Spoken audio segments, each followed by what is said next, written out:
గురు అతిచార ఫలితాల్లో మిథున రాశి వారికి ఎలా ఉంది అని అంటే, గురు కర్కాటక రాశిలో ప్రవేశ ఉచ్చస్థితి పొందడం వల్ల మిథున రాశి వారికి, కర్కాటక రాశి అంటే రెండవ ఇల్లు ధనభం, మిథున రాశి వారికి ఇది ఒక జాక్పాట్ అని కూడా చెప్పొచ్చు. ఈ 6 నెలలు చాలా అద్భుతాన్ని పొందబోతున్నారు. ఇది సంపద, కుటుంబం, మీ యొక్క వాక్కు, గౌరవం అన్నీ కూడా పెరుగుతుందని కూడా చెప్పచ్చు. అక్టోబర్ 18 నుండి ఏప్రిల్ 28 వరకు సుమారుగా 192 రోజులు ఇలా చక్రం తిప్పుతారు. గురువు 2వ ఇంట్లో 6వ ఇంట్లో వృశ్చికంలో ఉన్నాడు. శత్రువులందరూ కూడా నాశనమయ్యే అవకాశాలు ఉంటాయి. జయం జరుగుతుంది, ఆరోగ్య స్థిరత్వం ఉంటుంది. 8వ ఇంట్లో మకరం, రహస్య లాభాలు, దైవ అనుగ్రహం పొందుతారు. 10వ ఇంట్లో మీనం ఉండడం వల్ల ఉద్యోగం చేసే వారికి విజయం, గౌరవం పెరుగుతుంది. మిథున రాశి వారికి అస్థిరత్వం తొలగి వృత్తి పురోగతి అవుతుంది. కుటుంబ సౌఖ్యం అద్భుతంగా ఉంటుంది. ఆర్థిక సంపద ఆదాయం పెరుగుతుంది. ఖర్చులు విపరీతంగా తగ్గిపోతుంది. పాత బాకీలు ఏమైనా ఉంటే అవన్నీ కూడా తిరిగి వచ్చే అవకాశాలే. కుటుంబంలో ఆర్థిక భద్రత ఏర్పడుతుంది. కుటుంబ సభ్యుల మధ్య సఖ్యత ఏర్పడుతుంది. ఇంట్లో శాంతి పెరుగుతుంది.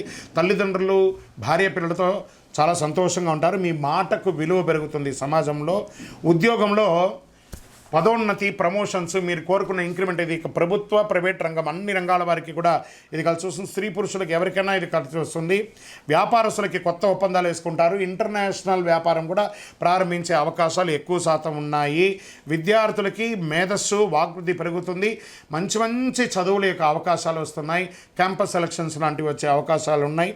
8వ ఇంట్లో ఉండడం వల్ల పాత వాహనాలన్నీ తీసేయడం లేదా పాత మరమ్మతు వస్తువులన్నీ తీసేయడం, చక్కగా మీకు కొత్త వాహనం కొనడం, ఇల్లు కొనడం, రియల్ ఎస్టేట్ వారికి అయితే చాలా అద్భుతంగా ఉంటుందని కూడా చెప్పచ్చు.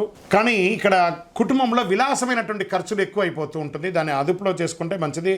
దానివల్ల ఆర్థిక స్థిరత్వం అనేది వచ్చేస్తుంది. దీర్ఘకాలికమైనటువంటి లాభం, షేర్ మార్కెట్ స్పెక్యులేషన్లో మంచి లాభాలు వచ్చే అవకాశాలు ఉన్నాయి. గురువుల యొక్క ఆశీస్సులు తీసుకోండి.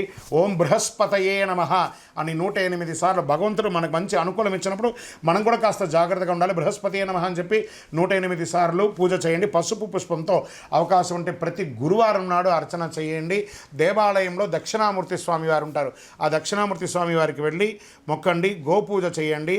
విద్యార్థులకి చక్కగా పుస్తకాలు, పెన్సిల్స్ లాంటిది ఇవ్వండి. చాలా అద్భుతమైనటువంటి ఫలితాలు పొందబోతున్నారు.